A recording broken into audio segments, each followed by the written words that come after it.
College ವಿದ್ಯಾರ್ಥಿಗಳ drugs ಜಾಲವೊಂದನ್ನು Mangaluru ನಗರ ಪೊಲೀಸರು ಭೇದಿಸಿದ್ದಾರೆ. ಶೈಕ್ಷಣಿಕ ನಗರಿ ಮಂಗಳೂರಿನಲ್ಲಿ ವಿದ್ಯಾರ್ಥಿಗಳನ್ನೇ ಗುರಿಯಾಗಿಸಿಕೊಂಡು ನಡೆಯುತ್ತಿದ್ದ ಮಾದಕ ವಸ್ತು ಜಾಲದ ವಿರುದ್ಧ ಪೊಲೀಸರು ಭಾರೀ ಕಾರ್ಯಾಚರಣೆ ನಡೆಸಿದ್ದಾರೆ. ಮಾದಕ ವಸ್ತು ಮಾರಾಟ ಜಾಲದಲ್ಲಿ ತೊಡಗಿದ್ದ 5 ವಿದ್ಯಾರ್ಥಿಗಳನ್ನ ವಶಕ್ಕೆ ಪಡೆಯಲಾಗಿದ್ದು, ಇವರಿಂದ ಹಲವು ಮಾಹಿತಿಗಳು ಲಭ್ಯವಾಗಿದೆ ಎಂದು ಮಂಗಳೂರು ಪೊಲೀಸ್ ಆಯುಕ್ತ ಸುಧೀರ್ ಕುಮಾರ್ ರೆಡ್ಡಿ ತಿಳಿಸಿದ್ದಾರೆ. ಈ ಬಗ್ಗೆ ವಿಡಿಯೋ ಸಂದೇಶದಲ್ಲಿ ಮಾಹಿತಿ ನೀಡಿರುವ ಅವರು, ವಿದ್ಯಾರ್ಥಿಯ ಪೋಷಕರೊಬ್ಬರು ತನ್ನ ಮಗನ ಬಳಿ ಸಣ್ಣ ಪ್ಯಾಕೆಟ್ ಗಾಂಜಾ ಸಿಕ್ಕಿದೆ ಎಂದು ಮಾಹಿತಿ ಪೊಲೀಸರಿಗೆ ಕೊಟ್ಟಿದ್ರು. ಇವರಿಗೆ ಯಾರು ವಿತರಣೆ ಮಾಡ್ತಾ ಇದ್ದಾರೆ ಎಂದು ಪರಿಶೋಧಿಸಿದಾಗ 5 ಜನ ವಿದ್ಯಾರ್ಥಿಗಳು ಬೇರೆ ಬೇರೆ ಕಾಲೇಜಿನ ಹಾಸ್ಟೆಲ್ನಲ್ಲಿರದೆ ಹೊರಗಡೆ ರೂಮ್ ಪಡೆದು ಅಲ್ಲಿಂದಲೇ ಬೇರೆ ಬೇರೆ ಕಡೆಯಿಂದ ಮಾದಕ ವಸ್ತುಗಳನ್ನು ತಂದು ಪ್ಯಾಕೆಟ್ ಮಾಡಿ ಗಾಂಜಾ ವಿತರಣೆ ಮಾಡುತ್ತಿದ್ದಾರೆ ಎಂದು ಗೊತ್ತಾಯಿತು. ಇನ್ನು ಇವರು ವಿತರಣೆ ಮಾಡುತ್ತಿದ್ದಂತಹ ಲಿಸ್ಟ್ನಲ್ಲಿ 6 ಕಾಲೇಜಿನ ಸುಮಾರು 40 ಮಂದಿ ವಿದ್ಯಾರ್ಥಿಗಳು, 10 ಜನ ಬೇರೆ ಹೊರಗಿನವರು ಇದ್ದಾರೆಂದು ಗೊತ್ತಾಯಿತು. ಈ ಕುರಿತಂತೆ ವಿದ್ಯಾರ್ಥಿಗಳನ್ನ ಹಾಗೂ ಅವರ ಪೋಷಕರನ್ನ ಕೌನ್ಸಿಲಿಂಗ್ ಮಾಡಿಸಲಾಗಿದ್ದು ಎಂದು ಕಮಿಷನರ್ ಹೇಳಿದ್ದಾರೆ.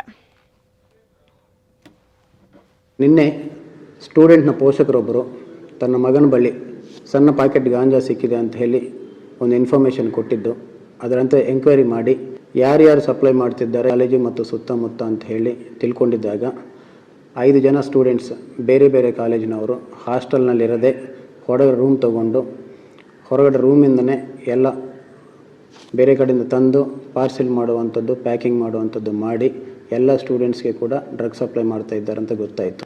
ಇವರು ಸಪ್ಲೈ ಮಾಡ್ತಿದ್ದಂಥ ಲಿಸ್ಟಲ್ಲಿ ಒಂದು 6 ಕಾಲೇಜಿಂದ ಸುಮಾರು 40 ಜನ ಸ್ಟೂಡೆಂಟ್ಸ್ ಮತ್ತೊಂದು 10 ಜನ ಬೇರೆ ಬೇರೆ ಹೊರಗಿನವರು ಕೂಡ ಇದ್ದಾರೆ ಅಂತ ಗೊತ್ತಾಗಿದೆ.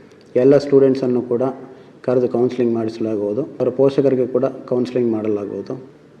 ಎಲ್ಲ ಪೋಷಕರಿಗೆ ಕೂಡ ನಿಮ್ಮ ಮಕ್ಕಳ ಬಿಹೇವಿಯರಲ್ಲಿ ಏನಾದರೂ ಬಿಹೇವಿಯರ್ ಚೇಂಜಸ್ ಬರ್ತಾ ಇದ್ದರೆ ಅದನ್ನು ಗಮನಿಸ್ತಾ ಇರಬೇಕು.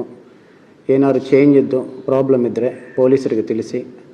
ಅದೇ ರೀತಿಯಲ್ಲಿ ಸ್ಟೂಡೆಂಟ್ಸ್ ಹಾಸ್ಟೆಲ್ನಲ್ಲಿರದೆ ಹೊರಗಡೆ ರೂಮಲ್ಲಿ ಇರ್ತಾ ಇದ್ದರೆ ಯಾವ ಕಾರಣಕ್ಕಿದ್ದಾರೆ, ಏನಾದರೂ ಸಮಸ್ಯೆ ಇದೆಯಾ ಅಂತ ಹೇಳಿ ಅದನ್ನು ಕೂಡ ಮಾನಿಟರ್ ಮಾಡಿಕೊಳ್ಳಿ.